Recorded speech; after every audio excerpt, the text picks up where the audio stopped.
In this unique and interesting color known as Azores green, this is the second generation Audi Q5. Now the Q5 is an incredibly popular car for the brand because when it was introduced in 2009 in South Africa, since then Audi have sold 13,500 and 1.6 million worldwide. That speaks volumes for its importance in the ever-present and emerging SUV sector. Now on this latest one you'll notice a couple of cosmetic changes, but it looks fairly similar to the old shape. But then again, Audi have promised that it's all new.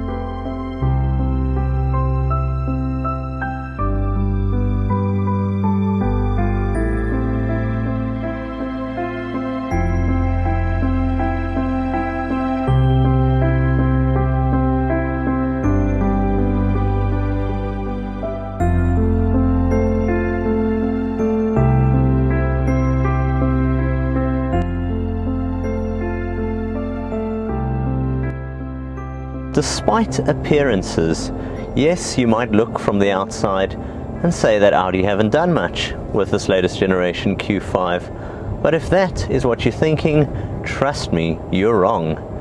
Firstly, if you notice the proportions, the overall scale, and the styling, you'll notice it's actually a whole new car.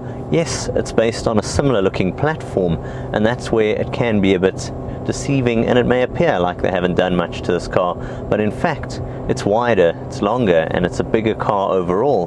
But that being said, Audi has managed to cut down on the overall weight by as much as 90 kilograms.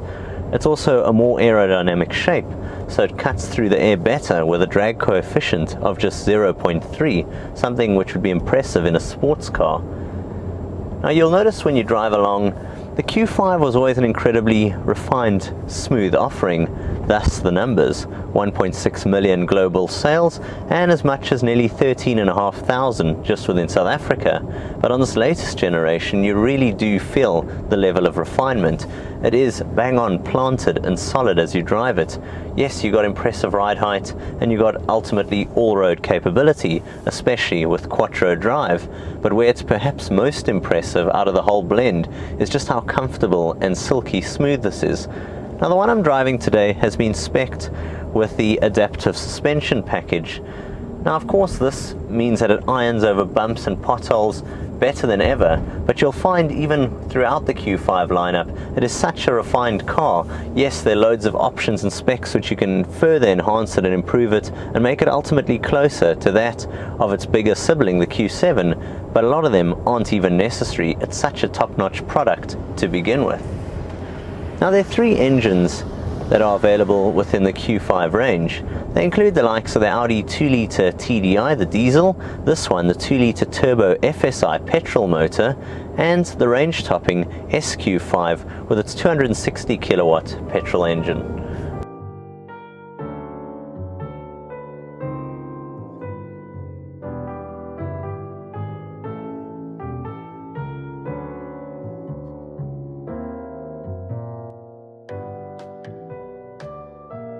Now you find with this one, the 2-litre turbo, for me it's one of the sweet spots in the range. It's a fantastic power plant, planted, very aggressive, very powerful, the engine, but it does it in a subtle manner, so there's power available all the time. The engine develops 185 kilowatts and 370 newton meters of torque, and the result is 0 to 100 in just 6.3 seconds. Quite an impressive figure when you consider that this is a solid planted SUV which works great on road surfaces, great around town, and equally well when it gets that bit rugged and rutted when the surfaces get a bit rough. Now it's not just about the exterior, the overall looks, or ultimately what they've done here in terms of the more planted, solid and dynamic drive. Where Audis always excel, and it's widely acknowledged and known, it's been like this for a long time now, is on the interior. Typical Audi fashion, it is a stunningly beautiful place to be seated. Premium grade materials throughout, and very well laid out, ergonomically placed controls and an easy, comfortable cabin. You've got the squared off gear selector. It gives you full access and control to your upfront multimedia interface, the familiar MMI system.